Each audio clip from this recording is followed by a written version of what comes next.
The coastal village of Windermere was a quiet place. Crashing waves, whispering pines, and seagulls filled the air with a rhythm that only the locals understood. Among them lived an old man named Thomas Reed, a retired fisherman with weathered hands, a slow gait, and a heart that had never quite healed from losing his wife.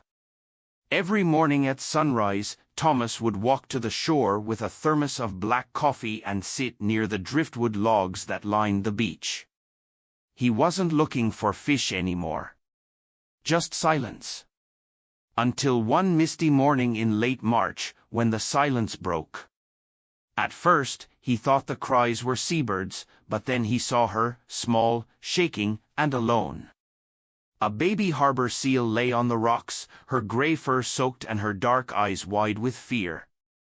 Thomas scanned the ocean, looking for her mother, but the waves gave no answer. He didn't think, he acted. Pulling off his coat, he wrapped the trembling pup and held her close, murmuring softly like he once did with his granddaughter when she had nightmares. That was the beginning of something no one in Windermere could have predicted. Thomas hadn't carried anything that fragile since the day he cradled his daughter in his arms, 40 years ago. The seal pup weighed barely anything, but as he walked home through the sandy trail, he felt the full weight of her need pressing against his chest. He placed her gently in an old wooden crate lined with towels in his shed behind the cottage. The shed, once filled with fishing nets and gear, had grown dusty with time, but tonight it would serve a different purpose. A refuge. He named her Willow. The name came easy, like it had been waiting all along. Maybe it was the way she curved her body into the blankets like a willow branch in the wind, or maybe it was because his late wife, Marianne, had always loved the willow tree by their porch. Willow refused to eat at first. Her eyes darted toward every creak in the walls. Thomas spoke to her softly, boiling cod and blending it with goat milk, just like he remembered reading in an old rescue article. On the third day, she took a bite, timidly, nervously, and then another. "I guess you're not giving up either," Thomas whispered, stroking her damp fur with a fisherman's hand that once knew only nets and rope. That night, he sat beside the crate, a blanket over his knees, a mug of tea growing cold in his hand. He watched her breathe. That quiet rhythm was now more comforting than the sea ever was. Windermere was a town of watchers, quiet folk who noticed things and rarely asked. But the lights in Thomas's shed stayed on longer these days, and the soft lull of his radio could sometimes be heard well into the night. Something was changing in the cottage by the cliffs. And it began with a seal. It was a Thursday when the first knock came. Not the wind tapping a loose shutter, but a gentle, uncertain knock, 3 times, then silence. Thomas opened the front door slowly, the sea wind trailing in like an old friend. Standing there in a raincoat far too big for her was 12-year-old Grace Holloway, freckles, wind-tangled hair, and eyes that had seen more loneliness than a child should. "I heard you have a baby seal," she said, skipping pleasantries like only a child could. Thomas blinked. "Who told you that?" "My brother saw you carrying something from the beach," she said. "He said you looked like you were carrying a baby. I figured it wasn't a baby. But I hoped it was something." She looked up at him with that same unfiltered sincerity Willow had in her gaze. "You can come see her," Thomas finally said, stepping aside. Inside the shed, Willow stirred as the door creaked open. Grace approached slowly, crouching down beside the crate. She didn't reach out to pet her like most kids would. Instead, she just looked, quietly, fully, as if she understood that some creatures weren't ready for touch. "She's beautiful," Grace whispered. "Is she going to die?" Thomas sat on the edge of an overturned crate, sighing. "I don't know.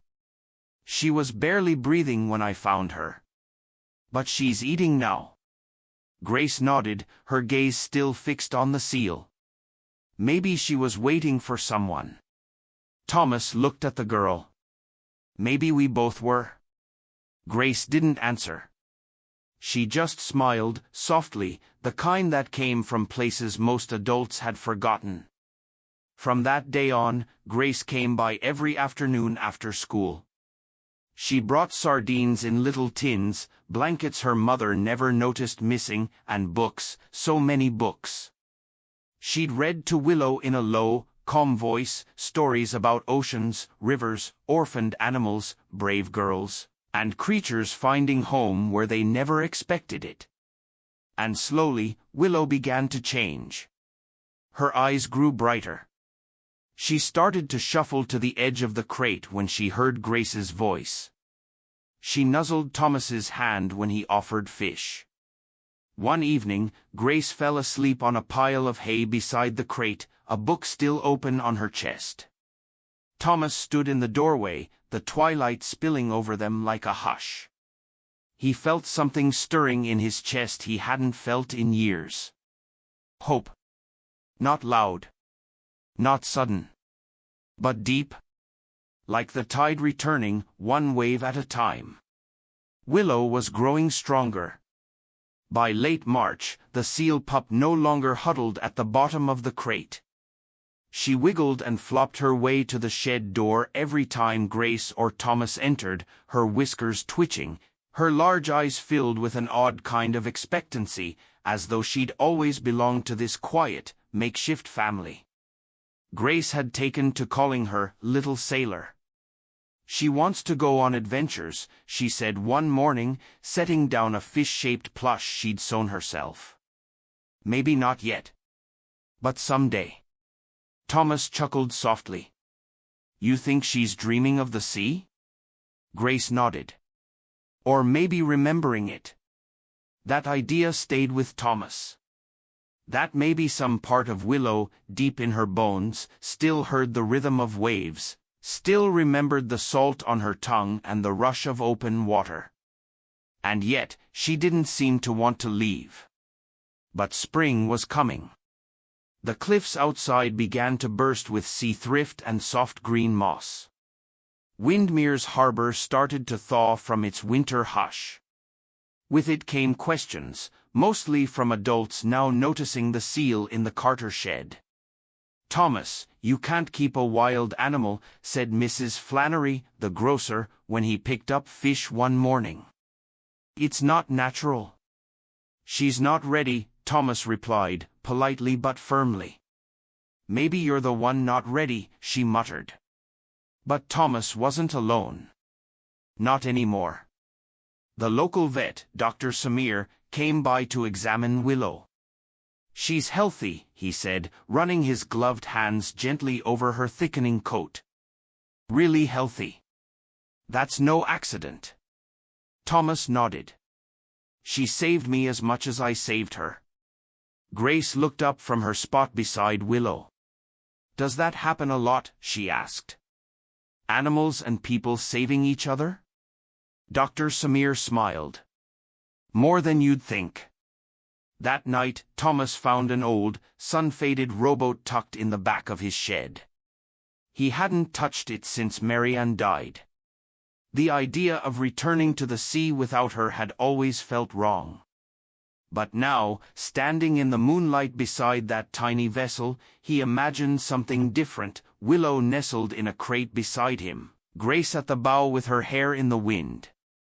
Not a farewell, but a promise. They named the boat the Marigold.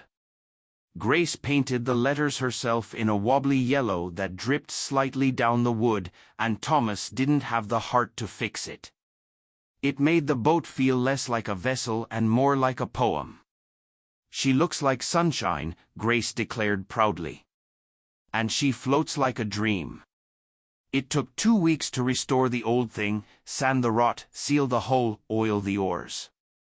Willow watched their efforts from a patch of sun near the shed, her body now sleek and silver-gray, stronger than it had ever been.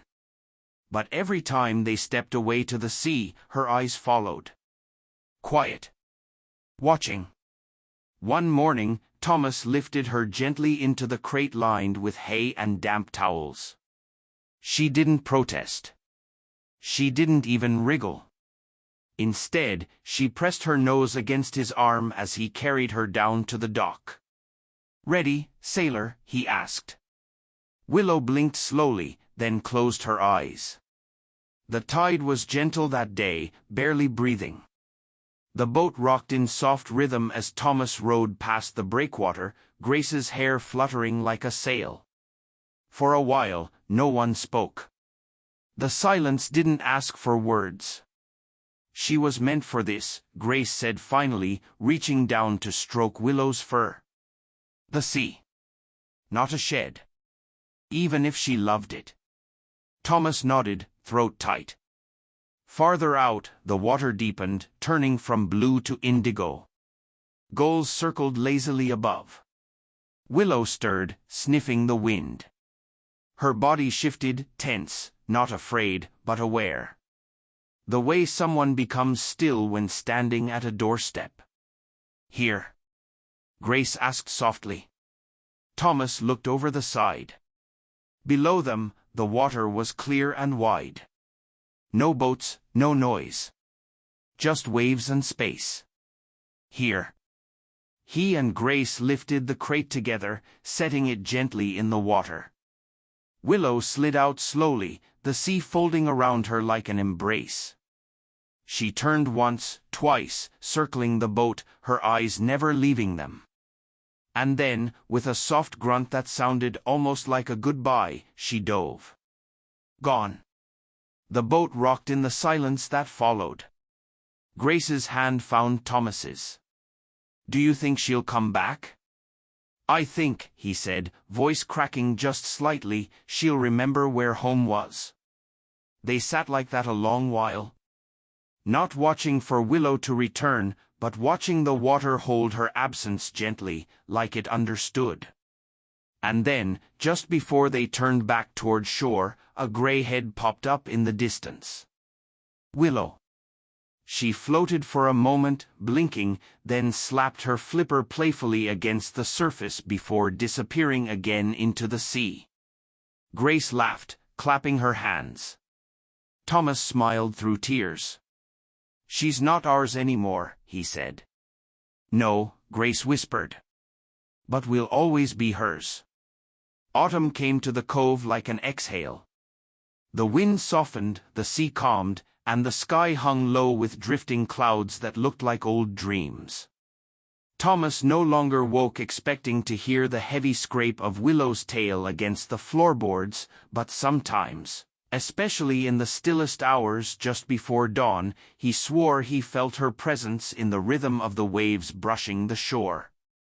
He didn't talk about it.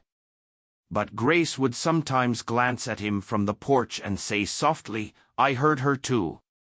The townspeople came around more often now, not out of curiosity, but care. What had once been a quiet hush of gossip had grown into something like reverence. People brought fresh fish, wool blankets, offers to help mend the shed, or just quiet company. "She changed you," the baker's wife said one afternoon while watching Grace sketch in the sand. Grace looked up. "No. She reminded us who we were before we forgot." In school, Grace gave a presentation about marine mammals. She brought photos of Willow, curled beside their stove, floating beneath the rising sun, the moment she touched the ocean again. Some of the kids laughed at first. A seal living in a shed? But by the end, the room was quiet. "My grandpa taught her how to trust again," Grace said. "But she taught us how to let go." That night, Thomas stood at the dock, the lantern in his hand flickering in the breeze. He looked out toward the horizon. It was too dark to see anything, but that wasn't the point. "I don't know if you can hear me," he said to the ocean. "But if you ever get tired, you know where the shore is." A soft splash echoed from somewhere in the dark. A fish? A wave? Or maybe something else? They never tried to track her. No tags. No scientific collars. Just memories. But word traveled. A fisherman from the next inlet swore he'd seen a seal with a gray streak and a curious way of circling his boat 3 times before diving. A kayaking couple claimed a seal had followed them for a full mile, only to disappear the moment they reached the shore. Each time someone came with a story, Grace would quietly mark it on the map with a blue thumbtack. "She's still moving," she'd say. "Still wild." And that was enough. One morning, deep into the next spring, Grace called out from the shore. "Grandpa." Thomas dropped his tools and jogged to the beach. She stood at the edge of the tide, barefoot, soaked, beaming. And beside her, just off the rocks, floated a familiar shape. Willow. Older, maybe. A little grayer. But her eyes were the same, deep, watchful, kind. She didn't come up to them. She didn't need to. She just floated. Watching. Then slapped her tail once against the water in that same playful way she had always done. And Grace? She didn't run to her. She simply placed a hand over her heart and whispered, "Welcome home." Willow didn't stay. But she visited. Every year, around the same week in spring, when the marigolds bloomed and the sea warmed with memory, she'd appear. Never long. Never close. Just long enough to remind them. She remembered. And always would. Grace had started a tradition. Each spring, on the day Willow always seemed to return, she'd walk down to the shore before sunrise, carrying a small satchel made of linen and twine. Inside were scraps of paper, each one containing a letter she'd written to the sea. Some were simple. "I missed you." Others were long. "Today I saw a seal in a painting and it made me think of how she used to slide across the wet porch." And some were just drawings, Willow curled up like a comma beside the hearth, or drifting like a moonshadow beneath the tide. She'd fold the letters, tie them gently with blue ribbon, and press them into the sand, just where the tide would come and carry them away. Thomas never asked to read them. But he always stood on the porch, mug in hand, watching her. Quietly proud. Quietly healing. That spring, something new happened. A nature photographer named Jonah Hale came to the village, chasing whispers of the house seal. He expected folklore. He found Thomas and Grace instead. "I don't want to intrude," Jonah said, his camera slung respectfully low. "But I think people need to know this story, not as a miracle, but as truth." Thomas hesitated, then gestured toward the old photo frame nailed above the shed door. The one with Willow's paw pressed in wet clay, beside Grace's childhood handprint. "You want truth," he said. "Start there." Jonah didn't sensationalize it. He didn't dramatize it. He told the story plain and warm. Photos of Grace and Willow beneath blankets, of Thomas leaning against the shed with tools in hand and eyes softened by trust. The piece was called "The Seal Who Came to Heal." It went viral. Not because of fame or spectacle, but because people were starving for something real. Letters came by the dozen. From across the country. From other continents. From people who'd loved and lost. From those who'd found unexpected friends in unexpected forms. A widow in Iceland wrote, "Your story reminded me of the fox that stayed beside my husband's grave every night that first winter." A boy from coastal Japan wrote, "I have a turtle that lives outside my grandmother's house. She says he's my guardian. Maybe he is."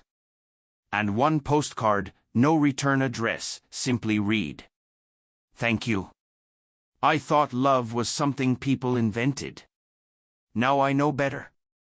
Grace saved every letter. Some she placed under stones along the cove. Others she tucked into the shed walls. And one, Willow's favorite, she folded into a tiny boat and let drift into the waves. The seal's return each spring became the village's quiet celebration. No festivals, no signs, just a hush that spread gently down the hill when someone first spotted Willow's sleek body gliding through the inlet. The children would stop playing for a moment. Fishermen would lower their voices. And Grace, she'd simply close her eyes and whisper, "You're back, my girl." That year, Willow came later than usual. The ice had taken longer to melt, and storms had thrashed the cove harder than in seasons past. Grace waited every morning on the rocks, her letters growing more anxious. "Are you all right? Did the tide carry you farther than usual?" But just as doubt began to creep in, there was a ripple in the moonlit bay, smooth, sure, familiar. And there she was. Willow. Older now. Her back marked with new scars, her eyes clouded slightly with time. But unmistakably her. Grace didn't run down the rocks that time. She walked. Gently. Steadily. And Willow met her halfway, resting her chin on Grace's boots like she always had. That spring, the bond between them deepened into something unspoken. Willow no longer spent all her time in the cove. She began curling up inside the shed again, just like she used to, dragging in seaweed and nesting close to the old stone hearth. Thomas rebuilt the shed's ramp without saying a word. Grace laid new wool blankets, sea-scented and soft. It felt like Willow was preparing for something. One night, Grace woke from a dream with a start. The house was silent, but something in her chest urged her up. She stepped outside. Moonlight spilled across the shore like a silver quilt. And there, barely visible, was Willow, lying still just beyond the surf, her eyes closed, her breathing shallow. Grace didn't call out. She knelt beside her, burying her hands in the seal's wet fur. "Stay," she whispered.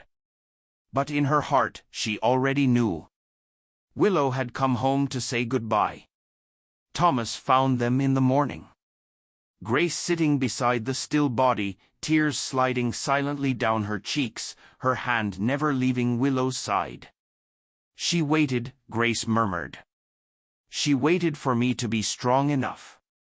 Thomas knelt down beside her, placing a weathered hand on her shoulder. "She was never just a seal," he said. "She was something else.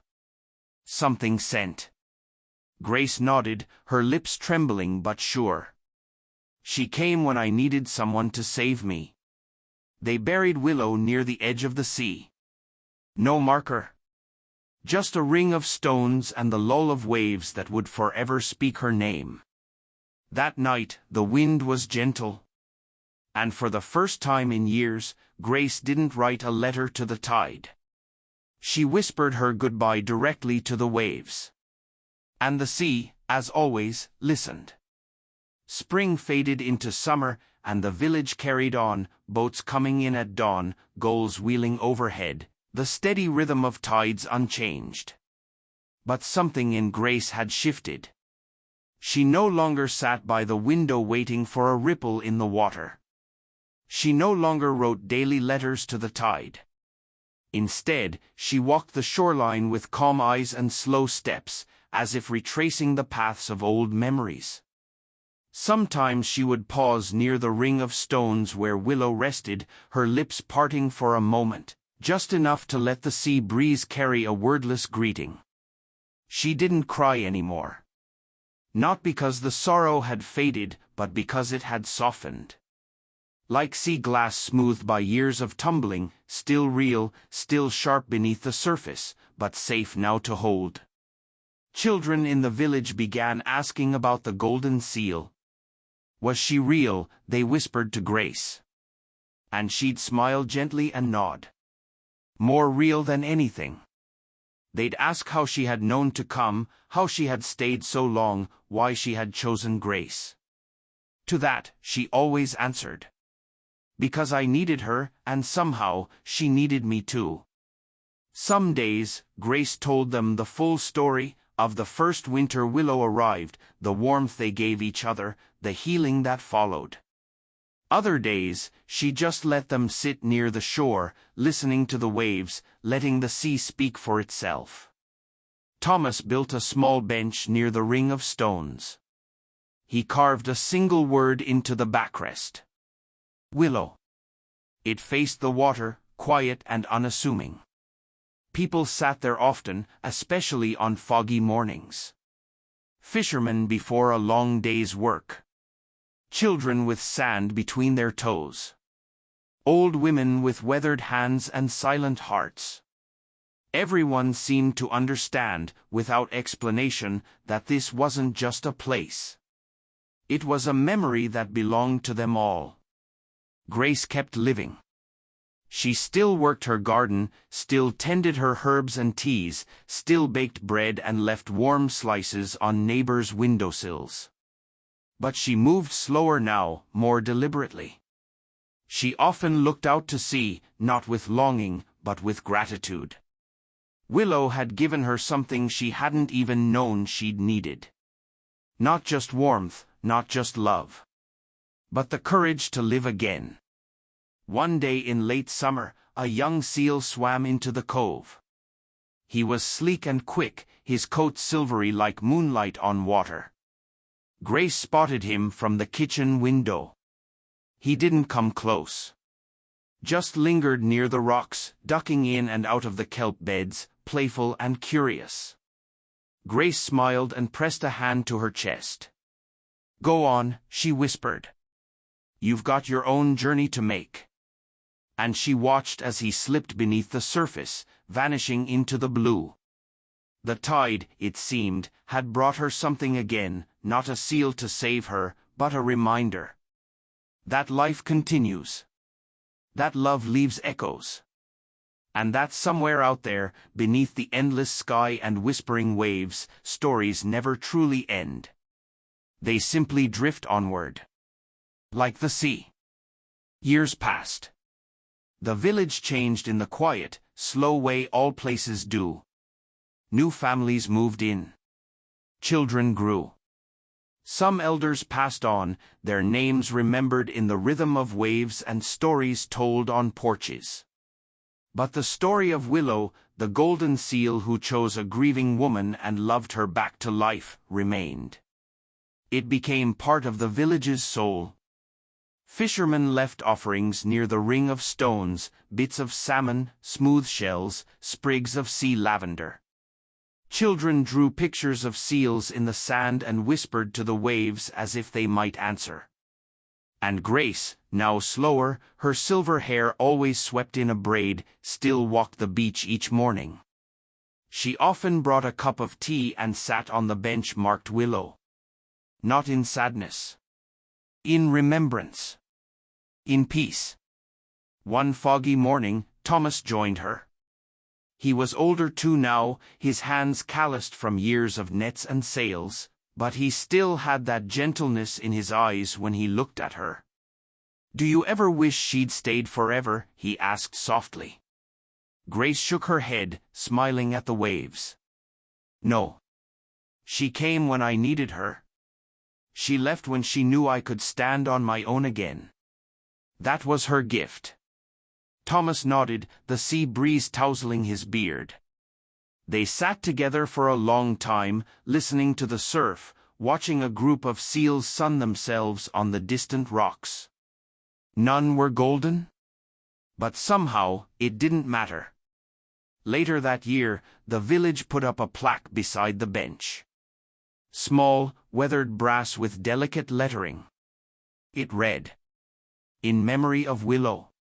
The seal who reminded us that even in sorrow, love finds a way." People would often leave flowers beneath it. Not bouquets, but simple wildflowers picked from the cliffs. It wasn't a tourist spot. No signs pointed to it. Only those who knew the story ever truly found it. And even those who hadn't heard it somehow understood that this place held something sacred. Not just loss, but healing. One crisp autumn evening, Grace didn't come down to the beach. The village noticed. Lights stayed off in her little cottage. No scent of baking bread drifted from her windows. No soft footprints marked the sand. By morning, Thomas gently knocked on her door. When there was no answer, he let himself in. She was lying in her bed, peaceful, a smile still on her face. In her hands was a small wooden carving, a seal, smooth from years of holding. And beside her on the pillow was a note. It said only, "Tell her thank you." They buried her near the bench. A simple ceremony, just as she would have wanted. The tide was low that day, the sky clear. Children scattered wildflowers on the sand. Thomas read a few words, his voice thick with emotion. And as the village stood in silence, someone spotted movement offshore. A golden flash in the surf. Just for a moment. Then gone. But no one questioned it. Because love like that doesn't vanish. It returns, in glimpses. In memories. In waves. And in the hearts of those brave enough to love again. The tide rolled in, gentle and steady. As always. As ever. The seasons continued their patient turning, and though Grace was gone, she left behind something enduring, not a monument, but a feeling. A presence. People still swore they saw glimpses of a golden seal dancing in the surf during dawn light or just as the moon began to rise. No one tried to explain it anymore. It wasn't a story to be proved, it was something felt. And that, in their hearts, was all that mattered. Thomas, now a grandfather himself, often walked his youngest granddaughter, little Maeve, down to the bench. She would run ahead of him barefoot through the dunes, curly hair bouncing, and climb onto the bench beside the plaque, tracing the letters with her tiny fingers. "Grandpa, tell me again about Willow," she'd say, eyes wide with wonder.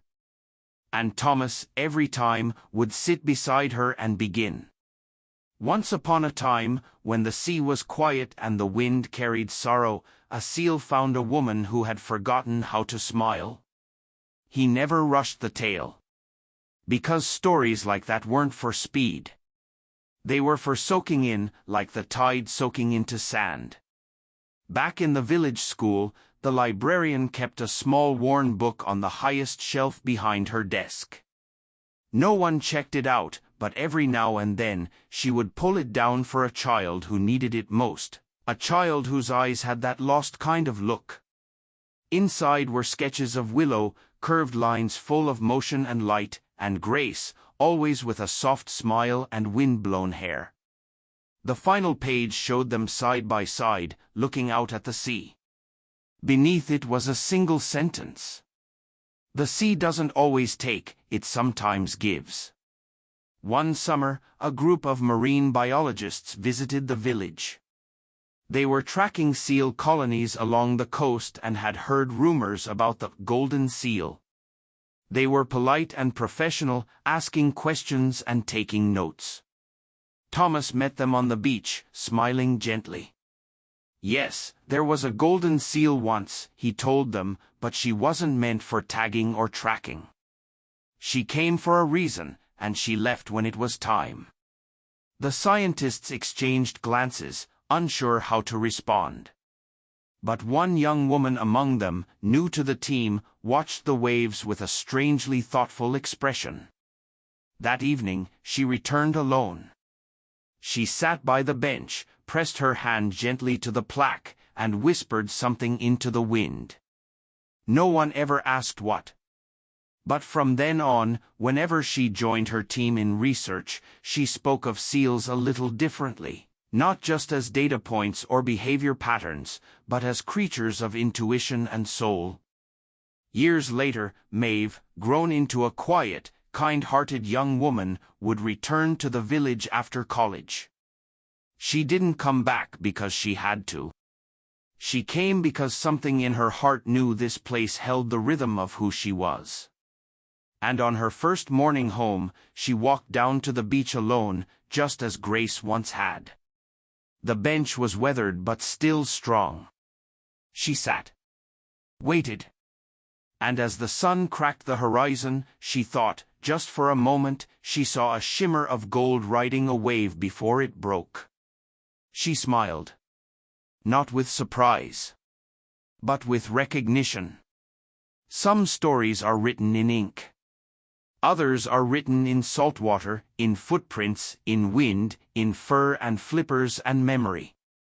And some, like willows, never truly end. They echo. Long after the tide has swept them home. The years passed, but the story of Grace and Willow, of their impossible, radiant bond, never truly faded.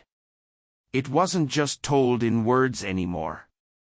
It lived in gestures, in traditions, in the hush that would fall over a room whenever the ocean was mentioned with reverence. In the little village, a quiet festival was born. They called it a Day of the Golden Seal. It wasn't loud or grand. No parades. No fireworks. Just candlelit lanterns set adrift in the bay at sunset, each one a small glowing prayer of remembrance, of thanks, of hope. Children would paint seashells with gold and leave them at the foot of the bench. Tourists would ask about the meaning, and the locals would only smile and say, "It's about love." The kind that changes the world, even if it starts with just one heart. Maeve became the lighthouse keeper's apprentice. It wasn't an official job, lighthouses didn't really need keepers anymore.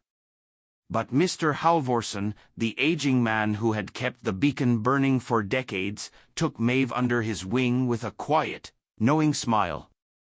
"She reminds me of Grace," he told Thomas one day, handing her a new set of keys.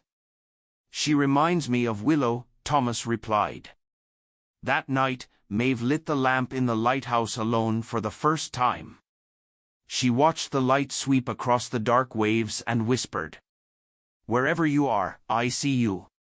One stormy night, years later, a young hiker was caught along the cliff trail. Rain pounded the rocks and waves clawed at the base of the bluffs. The search and rescue team couldn't reach him from the path. But Maeve didn't hesitate. She tied a rope, pulled on her coat, and climbed down toward the roar. She knew those cliffs, every handhold and root. She found him clinging to a jagged rock, shivering and wide-eyed. "You're safe now," she told him, wrapping her arms around his shoulders as she anchored him. He looked at her in awe. "I thought I saw something. Before you came." "A golden seal." Maeve didn't answer right away. She just smiled softly into the wind and said, "She always shows up when you need her most." Years later, Maeve took in a young pup, an injured harbor seal she found tangled in plastic near the docks. It was touch and go for weeks, but she named him Cairn after the small stone markers hikers leave to guide others. She nursed him with the same care Grace had once given Willow. And every now and then, Maeve would catch the pup staring out at the open water, not just curious, but yearning. "You'll leave one day too," she said softly, brushing a hand along his flipper. "And that's what I want most for you." When the day came, Cairn swam into the surf without hesitation, but just before the waves carried him out of sight, he turned, lifted his head, and Maeve could have sworn she saw gold in his eyes. Thomas passed away in his sleep one spring morning. He was 94. The entire village attended his funeral. They laid him to rest beside Grace, beneath the same driftwood cross she had carved decades before. That evening, Maeve sat alone on the bench as the waves rolled in and dusk painted the sky with lavender. A seal surfaced just offshore. Not golden, but with a softness in its gaze that pierced her. "Tell them I miss them," she whispered, the tears falling freely now. "Tell them I still believe." The seal dipped beneath the surface, and Maeve sat for a long time afterward, hands folded over her chest, listening to the hush of the tide. The village never built statues. No marble. No plaques beyond that one quiet message. For Grace, who listened. For Willow, who loved. But they told the story to every child born near the water. About the lonely woman and the orphaned seal. About how healing doesn't always come in the form you expect. And how love, once given freely, is never, ever wasted. Not even on a creature with flippers. Not even on a heart once broken. Because love, real love, returns. In waves. In whispers. In the soft golden light just before dawn, when the sea remembers everything. And so does the soul.